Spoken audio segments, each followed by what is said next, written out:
여러분 한 주일 동안 안녕하셨습니까? 저희 방송에 오신 여러분들을 진심으로 환영합니다. 여러분은 에녹이라는 사람을 아십니까? 이 사람은 미국 사람도 아닙니다. 한국 사람도 아닙니다. 성경 창세기에 나타나는 인물이죠. 옛날 인류의 조상들 가운데 한 사람입니다. 그런데 이 에녹은 현재 이 세상에 살고 있는 지금 이 시대 그리스도인과 아주 밀접한 관계가 있는 분입니다. 우리의 믿음의 옛날 조상입니다. 그런데 여러분과 저와 아주 깊은 관계가 있다 그 말입니다. 왜 그런지 아시겠습니까? 에녹은 홍수가 와서 이 세상이 한번 완전히 멸망되기 전에 죽음을 맛보지 않고 살아서 하늘로 직접 승천해서 올라간 분입니다. 우리와 똑같은 인간이었지만은 지금 하늘에 있는 것입니다. 영원한 불멸의 몸을 가지고 지금 하늘에 존재하고 있는 것입니다. 여러분 알고 계십니까? 예수께서 이제 곧 두 번째 이 땅에 다시 강림하실 것입니다. 여러분 그것을 믿으십니까? 성경 예언은 그렇게 말씀하고 있습니다. 또한 성경의 약속은 우리에게 말씀해 주고 있습니다. 이 세상에 있는 예수 그리스도의 재림에 대한 예언의 성취가 그렇게 우리에게 말씀해 주고 있습니다.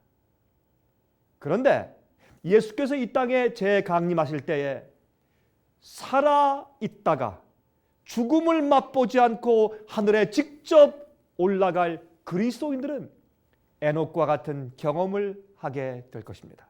바로 여러분과 제가 죽기 전에 예수께서 오실 가능성이 너무나 농후하기 때문에 여러분이시여 우리가 에녹처럼 죽음 맛보지 않고 살아서 하늘에 승천하게 될 가능성이 참 많은 것입니다.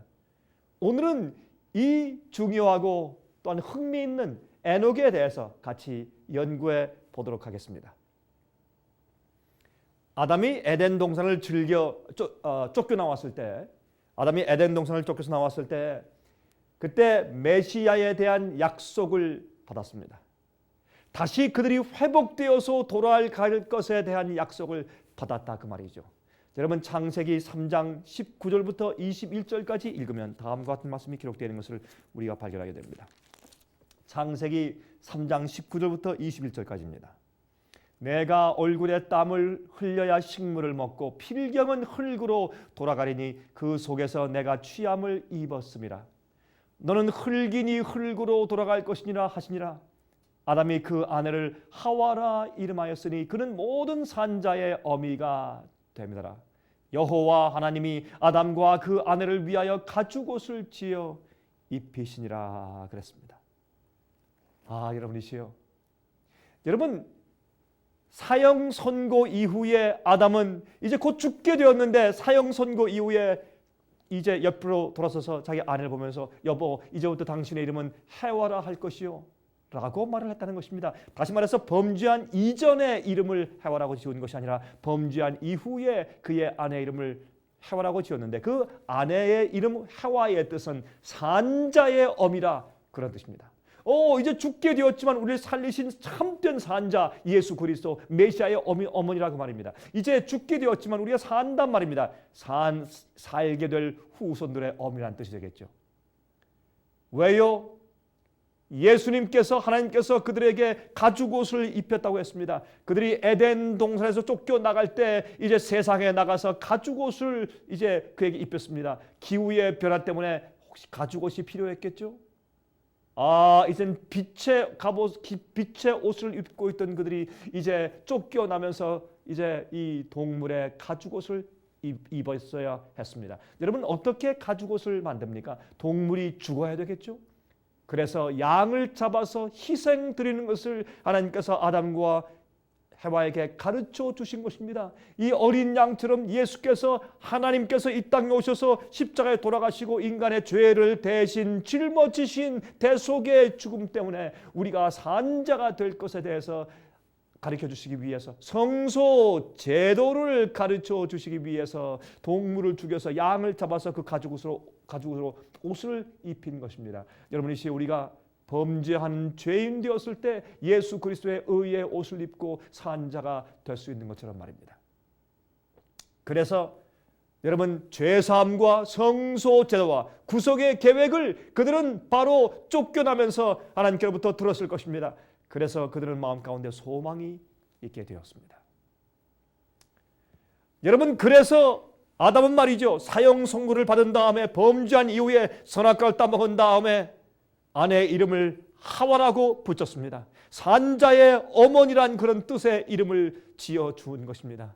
그래서 우리는 소망이 있는 것입니다. 우리가 지금 에덴 동산에서 쫓겨난 상태에서 죄 가운데 살고 있지만은, 그러나 죄악의 세상에 살고 있지만 우리에게 소망이 있는 것이 예수께서 우리를 위해 십자가에 돌아가셨습니다. 여러분, 또한 이 해와의 뜻은 앞으로 오실 메시아를 낳을 자라는 의미가 거의 포함되어 있는 것이죠. 메시아. 그래서 말입니다. 아담과 해와가 첫 아들을 낳았죠. 가인이 낳았을 때 혹시 이 아이가 메시아가 아닌가 해서 우리가 아들을 낳았다라고 해서 가인이라고 이름을 붙인 것입니다. 그러나 그들이 크게 실망하게 되었죠. 가인이 동생 아들을 돌로 쳐 죽이는 그런 참 슬픈 경험을 보고 말았습니다. 여러분, 그 이유가 무엇일까요? 질투 때문이었습니다. 죄의 결과가 그렇게 나타나는 것을 보면서 아담과 해와는 마음 가운데 얼마나 후회했을까요? 범죄한 것에 대해서. 이 가인은 말입니다, 하나님께서 자기 동생의 재물은 받으시고 자기 재물은 받지 않으심에 대해서 분노했으며 자기 아벨을 질투했습니다. 그래서 조용한 곳에 가서 아들을 돌로 쳐서 죽인 것입니다. 여러분, 아벨의 제사는 양을 잡아 드리는 제사였습니다. 메시아의 속죄를 표상합니다. 피를 흘려야 구원받는 것에 대한 복음의 표상인 것입니다. 바로 이것이 하나님께서 아담과 해와에게 주신 제일 첫 번째 예배 형식이었습니다. 양을 잡아서 제사 드리는 것 말입니다. 앞으로 오실 메시아의 희생을 믿는 믿음에 근거해서 하나님께 예배를 드리는 것이지요. 그러나 가인은 어떻게 했습니까? 가인은 농산물을 가져다가 이제 예배를 드렸습니다. 농산물을 가져다가 제사를 했습니다. 자기의 수고로 얻은 것들이죠. 구원은 하나님의 은혜지, 예수 그리스도의 죽음으로 얻는 것이지 우리의 노력으로 얻는 것은 아니죠. 구원 얻은 자가 주님의 법을 순종하게 변화함 받는 것은 사실입니다. 그러므로 우리가 주님께 순종하는 행함이 없으면 믿음이 없다는 뜻이죠. 그렇지만 구원 자체는 우리가 믿음으로 얻는 것이고 주님의 선물인 것입니다. 인간의 공로가 거기 섞여 있지 않는 것입니다. 그렇다고 할지라도 행함이 없으면 믿음이 없다는 증거가 되겠죠. 나중에 또 이 아담과 해와는 세 번째 아들을 낳았습니다. 셋을 낳았습니다. 그래서 창세기 4장 25절과 26절 보면 다음과 같은 말씀이 기록되어 있습니다. 창세기 4장 25절과 26절입니다. 다음과 같이 말씀했습니다. 아담이 다시 아내와 동침함에 그가 아들을 낳아 그 이름을 셋이라 하였으니 이는 하나님이 내게 가인의 죽인 아벨 대신에 다른 씨를 주셨다 함이며 셋도 아들을 낳고 그 이름을 에노스라 하였으며 그때 사람들이 비로소 여호와의 이름을 불렀더라. 주님께 충성스러운 아벨이 그만 죽임을 당하자 첫 번째 순교자가 되었습니다. 그 다음에 하나님께서 셋을 주었습니다. 그 셋의 자손들은 참 하나님을 섬기고 진리대로 사는 그러한 이제 가족들이 그러한 이제 이 가문이 되었죠. 하나님께서 당신의 백성들을 그 셋의 자손들을 통해서 이 세상에 퍼치기 시작했습니다. 하나님을 올바로 섬기는 가족의 줄기가 생긴 것입니다. 그래서 아담의 자손들이 이제 갈라지게 된 것이죠. 하나님을 공경하지 않고 불신하는 가인의 후손들과 하나님을 섬기는 셋의 경건한 후손들과의 사이에 분리의 벽이 생기게 된 것입니다. 서로 따로 떨어져서 살게 되었습니다. 그렇게 하다가 경건한 셋의 자손들과 타락한 가인의 딸들이 나중에 사귀면서 서로 결혼하게 되었다라고 성경은 말합니다. 이 세상이 크게 타락하게 되었습니다. 여러분, 창세기 6장 2절과 3절을 좀 펴서 한번 읽어보도록 하겠습니다. 창세기 6장입니다. 창세기 6장 2절 3절에 다음과 같은 말씀이 기록되어 있습니다. 하나님의 아들들이 사람의 딸들의 아름다움을 보고 자기들의 좋아하는 모든 자로 아내를 삼는지라 여호와께서 말씀하시되 나의 신이 영원히 사람과 함께하지 아니하리니 이는 그들이 육체가 되리라. 그러나 그들의 날은 120년이 되리라 하시니라. 여기 보면 어떤 말씀이 있습니까? 셋의 자손들이 타락한 가인의 자손 여인들을 보고 흠모하기 시작했습니다. 경건치 않은 여인들과 같이 사귀면서 그들의 풍습을 따르면서 그들과 결혼하기 시작했습니다. 어떤 사람들은 이것을 말합니다. 하나님의 아들이 사람의 딸들과 결혼했다는 그런 얘기를 갖다가 천사가 내려와서 인간들과 결혼한 것이라고 해석하지만 그것은 잘못된 생각입니다. 그렇지 않습니다. 경건한 하나님의 자손들 셋의 후손들이 그만 마음에 타락해서 가인의 자손 여인들과 결혼하기 시작해서 그 다음부터 인간들이 깊이 타락하게 되어서 노아 홍수가 임하게 된 것입니다. 여러분 로마서 8장 14절에 어떻게 말씀했습니까? 무릇 하나님의 영으로 인도함을 받는 그들은 곧 누구라고요? 하나님의 아들들이라. 하나님의 아들들은 누굽니까? 성령의 인도함을 받는 자들입니다. 그러므로 성령의 인도함을 받는 경건한 셋의 자손들이 타락해서 그 아들들이 타락해서 그만 세상에 타락해 있는 가인의 후손 여인들과 함께 같이 결혼하게 된 것입니다. 그래서 세상이 악해진 것이죠. 여러분 창세기 6장 5절과 6절에 어떻게 말씀되어 있는 줄 아십니까? 여호와께서 사람의 죄악이 세상의 관영함과 그 마음의 생각의 모든 계획이 항상 악할 뿐임을 보시고 땅 위에 사람 지으심을 한탄하사 마음에 근심하시고 그랬어요. 여러분 하나님께서 이제부터 이 세상의 사람들이 사는 날은 120년밖에 안 되겠다. 120년 동안 은혜의 시간을 주시면서 노아에게 하나님께서는 어떻게 했습니까? 방주를 지으라고 말씀하시고 120년 이후에 홍수를 내려서 주의 말씀대로 살지 않고 성령에 의해서 인도함 받지 않는 모든 악인들을 물러쓸어서 멸망시킬 수밖에 없었던 것입니다. 여러분이시여 아십니까? 우린 바로 그러한 때에 살고 있습니다. 예수께서 말씀하기를 인자의 때는 노아의 때와 같다고 했습니다. 그러므로 이때 경건하고 주님과 함께 동행했던 에녹 같은 자들이 이 시대에도 존재할 것이고 또 존재하는 것입니다. 여러분들은 어떤 생활을 살고 계십니까? 여러분 에녹이 출생했던 때는 아주 악했던 세상입니다. 지금 우리가 살고 있던 이때처럼 그 당시도 노아 홍수 직전이었기 때문에 아주 악한 세상이었습니다. 그러나 에녹은 그 당시에 참으로 경건한 사람이었어요. 세상에 살고 있었지만 세상에 속하지 않았던 자였습니다. 그는 하나님을 사랑하는 자였습니다. 여러분 창세기 5장 21절부터 24절까지 보시면 다음과 같은 말씀이 기록되어 있는 것을 우리가 볼 수 있습니다. 창세기 5장 21절부터 24절입니다.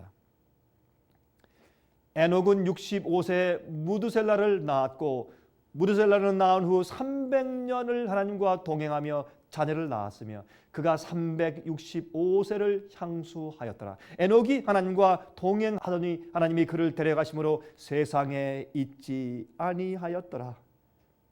얼마나 아름다운 말씀입니까? 에녹이 더 이상 이 세상에 있지 아니하였더라. 왜요? 하늘로 승천해 올라갔으니까 죽음 맛보지 않고 살아서 둥둥 떠서 하늘에 올라갔습니다. 얼마나 아름다운 이야기입니까? 예수께서 이 땅에 다시 오실 때 살고 있는 그리스도인들 가운데서 정말 에녹처럼 경건한 자들은 죽음 맛보지 않고 한 번도 죽어서 무덤에 들어간 경험 없이 살아서 살아있을 때 갑자기 순식간에 자기 몸이 썩잘 몸으로 변하는 것을 맛보면서 하늘로 승천해 올라갈 것입니다. 여러분들이 우리에게 얼마나 큰 소망이 있습니까? 이 에녹은 심히 악한 세상에 살면서 하나님과 동행했다고 했습니다. 죽음을 맛보지 않고 그대로 하늘로 승천했다고 말씀했습니다. 여러분 사도 바울은 에녹에 대해서 다음과 같이 말씀한 것을 우리가 히브리서 11장에서 찾을 수가 있습니다. 여러분 히브리 11장은 믿음의 장이죠. 믿음의 노독들에 대해서 쭉 설명하면서 다음과 같이 말씀한 것을 우리가 볼 수 있습니다. 히브리 11장 5절과 6절입니다. 믿음으로 에녹은 죽음을 보지 않고 옮기었으니 하나님이 저를 옮기심으로 다시 보이지 아니하니라. 저는 옮기우기 전에 하나님을 기쁘시게 하는 자라 하는 증거를 받았느니라.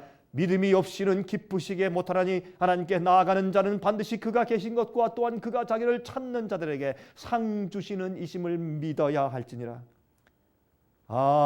여러분이시여, 에녹에 대해서, 믿음의 조상 에녹에 대해서 설명하면서 사도 바울은 이렇게 말했습니다. 에녹은 믿는 자들의 표상인데, 믿는다고 하는 것은 하나님께서 살아계신 것을 믿어야 할 것이고, 또한 의인들에게, 주님을 따르고 순종하는 자들에게 상 주시는 이심을 믿어야 할지니라 그랬습니다. 바로 그 믿는 자들의 보상이 무엇인지를 분명히 보여주기 위해서 에녹을 데리고 하늘로 데리고 올라가셨습니다. 여러분이시여, 우리가 주님께서, 하나님이 보이지 않지만 우리가 기도함으로, 우리가 묵상함으로, 우리가 말씀을 연구하고 주님의 말씀을 읽음으로 우리가 하나님과 동행할 수 있습니다. 여러분, 그렇게 할 때 우리가 이 세상에서 들려서 죽음 맛보지 않고 살아서 하늘에 승천할 수가 있는 것입니다. 그러므로 우리는 이 세상에서, 우리가 남들은 죄를 범하고 주의 계명을 범하면서 인간의 술수와 꾀를 가지고 잘못 행하고 죄를 지으면서 이 세상에서 잘 살고 돈을 잘 벌기 위해서 했을 때, 그러나 주님께서 계신 사실을 믿고 주의 말씀대로 순종하며 주님과 동행하면서 주님께서 나중에 미래에 우리에게 상 주실 것을 믿고 신뢰하며 진실되고 충성스럽게 지금 산다면 우리도 에녹 같은 보상을 받게 될 것입니다. 우리들도 지금 이 시대에서 에녹처럼 살 수가 있는 것입니다. 에녹이 300세가 지났을 때 아담이 죽었죠. 그 일은 경건하게 살려고 하는 자들에게 큰 슬픔이 되었습니다. 그렇죠? 하나님의 임재와 에덴 동산을 보고 경험한 산 증인이 없어졌습니다. 그러나 에녹은 7대 할아버지인 아담에게서 많은 감화를 받았을 것입니다. 그는 믿음을 가지고 살았습니다. 하나님께서 그를 살아서 성천하도록 하셔서 믿음을 가지고 사는 자들에게 반드시 상 주신다는 사실을 알게 해주셨습니다. 하나님께서 믿는 자들, 이 세상에서 충성스럽게 진리대로 살고 죄의 유혹에 빠지지 않고 거절하며 사는 신실한 경건한 백성들에게 주님께서 그들을 잊지 아니하시고 분명히 보상하실 것에 대한 표상으로 에녹을 산채로 데리고 하늘로 올라가셨습니다. 여러분, 에녹이 살던 시대는 죄의 정욕과 유혹이 온 세상에 편만하던 시대입니다. 세상의 욕심과 죄의 재미를 버리고 하늘을 위하여 사는 것이 쉽지 않았던 때입니다. 노아 시대에 홍수가 왔을 때 말이죠, 한 가정만 방주에 들어갔을 정도로 타락했던 세상이었습니다. 하지만 믿음으로 사는 자들에게 상급이 있다는 사실을 에녹이 증거했습니다. 다시 영원히 살 수 있다는 사실을 증거했습니다. 여러분과 저에게, 우리에게도 여러분 마찬가지입니다. 여러분들은 무엇을 위해 살고 계십니까? 하늘을 위해 살고 계십니까? 아니면 세상을 위해 살고 계십니까? 믿는 자들에게 소망이 있다는 사실을 기억하십시오. 미래 영생이 있다는 사실을 기억하시기 바랍니다. 여러분, 신약의 유다서는 에녹이 계시를 보았다는 사실을 기록했습니다. 여러분, 에녹이 말이죠, 계시를 보았습니다. 여러분 아십니까? 여러분, 유다서, 요한계시록 바로 전에 있는 적은 책 한 장밖에 없죠. 그 책이 유다서입니다. 예수님의 형제 유다가 기록한 책이죠. 여러분, 이렇게 말씀하고 있습니다. 한번 우리 펴서 읽어봅시다. 14절과 15절입니다. 아담의 7세에서 온 에녹이 사람들에게 대하여도 예언하여 이르되, 보라, 주께서 그 수만의 거룩한 자와 함께 임하셨나니 이는 무사람을 심판하사 모든 경건치 않은 자의 경건치 않게 행한 모든 경건치 않은 일과 또 경건치 않은 죄인의 주께 거스려 한 모든 강팍한 일을 인하여 저희를 정죄하려 하심이라 하였느니라. 여러분이시여, 에녹은 계시 가운데서 예수께서 초림하실 것은 물론, 예수께서 말구 위에 이 땅에 태어나실 것에 대해서 계시를 받은 것은 물론, 예수께서 두 번째 천천만만 천소와 함께 재강림하실 것에 대한 것도 계시를 보았다고 성경은 말씀하고 있습니다. 믿는 자들에게 반드시 상급이 있다는 사실을 그는 보여주었습니다. 여러분이시여, 주의 말씀과 진리대로 살기가 어렵습니까? 남들이 속일 때 정직하게 사는 것이 어렵습니까? 남들이 주의 계명을 어기며 세상에서 잘 살기만을 위해 살 때 주님 앞에 신실하게 살기가 어렵습니까? 그러나 기억하십시오. 에녹을 기억하십시오. 여러분들이 경건하게 이 세상에 살 때, 세상에 살지만 세상에 속하지 않은 삶을 살 때 주님께서 보상하실 것입니다. 이제 그 보상이 얼마 멀리 남지 않았다는 사실을 기억하시기 바랍니다. 새 하늘과 새 땅에서 영원토록 살게 된다는 사실을 에녹이 우리에게 증거해 줍니다. 에녹은 살아서 승천했습니다. 하루는 갑자기 경건한 에녹이 보이지 않았습니다. 하나님께로 승천하여 올라갔다는 말을 사람들이 듣습니다. 얼마나 놀랐겠습니까? 그러나 그 당시에 믿는 자들에게 얼마나 큰 용기가 되었겠습니까? 요즘엔 믿지 않는 사람들이나 믿지만 적당히 믿는 사람들이나 잘못 믿는 사람들이 오히려 잘 되는 것처럼 보이고 그들이 비즈니스가 더 잘 되고 더 건강한 것처럼 보일 때가 혹시 있습니다. 그러나 그들 마음 가운데 행복이 없고 즐거움이 없습니다. 여러분, 그러므로 신실하게 사는 분들이시오. 용기를 가지십시오. 에녹을 기억하십시오. 지금 이 죄악 세상에서 믿음대로 진실되게 살기가 어렵습니다. 그러나 기억하십시오. 믿음이 없이는 하나님을 기쁘게 못한다고 성경은 말했습니다.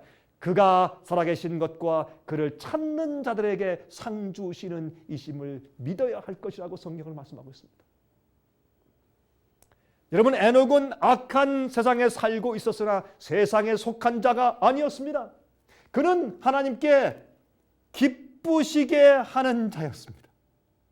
믿음으로 이 세상은 곧 멸망할 것을 우리가 바라볼 수 있어야 합니다. 영적 눈을 열어서 그것을 볼 수 있어야 합니다. 세상에 욕심을 두지 않고 살아야 합니다. 하늘을 바라보고 살 때가 되었습니다. 에녹은 이 마지막 시대에 살고 있는 경건한 그리스도인들의 표상이 되는 것입니다. 우리도 살아서 성천할 수 있기 때문에 그렇습니다. 여러분, 우리가 살아있을 동안에 예수께서 오실 것입니다. 에녹은 죄를 떠나서 경건하게 살았습니다. 그는 하나님과 300년 동안 동행했다고 했습니다. 그 아들 무두셀라를 낳은 후에 말이죠. 아들을 사랑하는 아버지의 경험이 하나님께로 가까이 나가게 도와주었습니다. 그 아들을 사랑하고 아끼는 그 마음을 이해하면서 하나님께서 우리를 얼마나 사랑하시는가 하는 것을 그가 이해하게 되었을 것이에요. 여러분, 무두셀라의 이름 자체가 예언이죠. 여러분, 무두셀라의 이름의 매튜는 그의 죽음 혹은 그가 죽을 때 그런 뜻입니다. 또한 이 셀라라는 뜻은 보낸다라는 뜻이에요. 그래서 그 말을 말하면, 다시 말하면 에녹의 아들 무두셀라가 죽는 그때에, 그 해에 하나님께서 홍수 심판을 이 땅에 보내실 것이다 라는 예언의 뜻이 그 이름 속에 들어있었습니다. 그러므로 에녹은 알았습니다. 곧 심판이 올 것을 알았습니다. 그래서 여러분, 무두셀라가 죽을 때쯤 되었을 때 이제 홍수가 곧 오는구나 하는 것을 알았어야 됐습니다. 홍수가 언제 올지는 몰랐지만 무두셀라가 늙어갈 때에 경건한 자들은 이제 곧 심판이, 홍수가 임할 것에 대해서 알고 있었습니다. 지금도 성경 예언이 다 성취되어가는 모습을 보면서 예수께서 속히 오실 것에 대해서 우리가 믿고 알고 있는 것입니다. 세상이 너무 악하여서 하나님께서 물로 이 세상을 심판하여 사람들을 멸하시고 다시 시작할 수밖에 없을 정도로 타락한 세상에서 에녹은 사람들에게 경고의 기별을 전하면서 경건하게 죄와 상관없이 살았습니다. 하늘에 너무나 가까이 왔기 때문에 하나님께서 이제는 하늘에 와서 살라고 그를 초청해 드리신 것입니다. 여러분, 에녹은 하나님과 300년 동안이나 동행했습니다. 어떻게 동행했습니까? 산속에 가서 들어가서 기도만 하는 수도원 생활을 한 것이 아닙니다. 에녹의 생애는 이 세상에서 사람들과 섞여 살던 생애입니다. 그러나 복잡하거나 죄악적인 장면이 항상 곁에 있는 그러한 혼잡한 곳에 살지 않았을 것입니다. 그는 한적한 곳에 살았습니다. 그는 하나님과 조용히 기도할 수 있는 곳이 있는 장소에 살았습니다. 그는 늘 하나님과 기도로 대화했습니다. 아담과 또한 경건한 그의 조상들이 하신 말씀들을 늘 기억하고 명상했을 것입니다. 우리에게는 성경이 있지 않습니까? 항상 주님의 말씀을 읽고 연구하고 명상하십시오. 세상 사물에 대한 욕심과 염려가 사라질 때까지 주의 말씀을 듣고 읽고 명상하십시오. 하늘의 생각을 두십시오. 세상에 두지 마십시오. 그는 계속 기도하고 하나님을 생각했습니다. 어떻게 항상 기도할 수 있을까요? 성경은 쉬지 말고 기도하라고 말하죠. 여러분, 그 말은 우리가 기도할 수 있는 마음을 가지고 살아야 된다 그 말입니다. 우리가 기도하고 싶을 때 즉시로 하나님께 기도할 수 있는 그런 마음 태도를 가지고 살라 그 말입니다. 여러분, 기도가 막히지 않게 경건한 마음을 가지고 살고 있어야 합니다. 여러분, 데살로니가전서 5장 16절부터 18절 그리고 24절에 여러분 읽어보십시오. 어떤 말씀이 있습니까? 항상 기뻐하라, 쉬지 말고 기도하라, 범사에 감사하라. 그런 말씀을 쭉 말씀하신 다음에 맨 마지막에 어떤 말씀이 있습니까? 너희 온 영과 혼과 몸이 우리 주 예수 그리스도 강림하실 때 흠없게 보존되길 원한다, 그렇게 말씀했지 않습니까? 이것이 에녹의 생애입니다. 우리도 그렇게 살 수 있습니다. 예수님 속히 오십니다. 여러분 아십니까? 경건하게 살아야 합니다. 죄를 회개하는 것은 물론이고 죄를 승리하고 이기는 경건한 생활을 살아야 합니다. 흠없이 주님 맞이하기 위해서 깨끗한 마음을 가지고 살아야 합니다.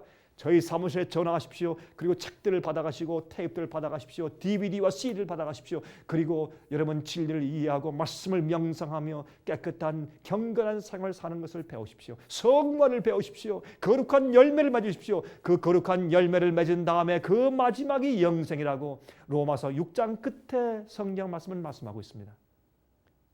우리가 세상에 살지만은 세상에 빠져 살아서는 안 될 것입니다. 돈이 필요하지만은 돈을 사랑치 말아야 합니다. 이 세상에 있는 모든 것들은 우리 마음을 타락시키기 위해서, 눈을 타락시키기 위해서 만들어 놓은 마귀의 그런 작품들이 많이 있는 것입니다. 여러분 조심하십시오. 그리고 마음을 지키십시오. 성령의 은혜를 받으십시오. 매일 주님과 교통하십시오. 에녹처럼 주님과 동행하는 생활을 사십시오. 주님 속히 오십니다. 에녹처럼 경건하게 사는 자들에게 상 주시기 위해서 두 번째 곧 이 땅에 임하실 것입니다. 여러분 그때 여러분들은 어디에서 무엇을 하고 계실 것입니까? 깨어서 기도하십시오. 제가 다음 주 이 시간에 다시 뵙겠습니다. 안녕히 계십시오.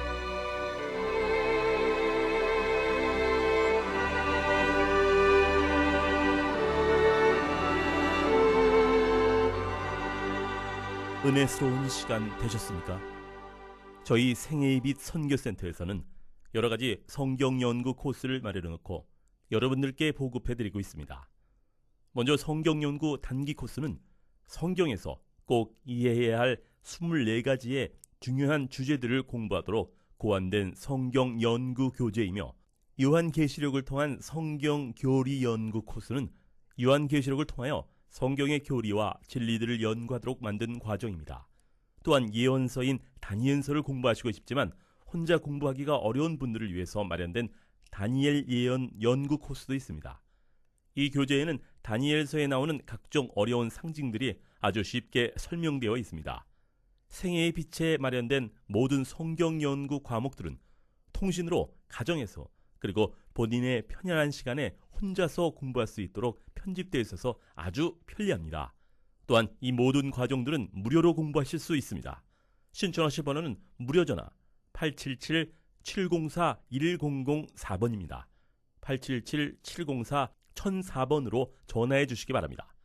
미국 동부 시간으로 월요일부터 금요일까지 9시에서 5시 사이에 전화해 주시기 바랍니다. 그럼 다음 방송 시간까지 안녕히 계십시오.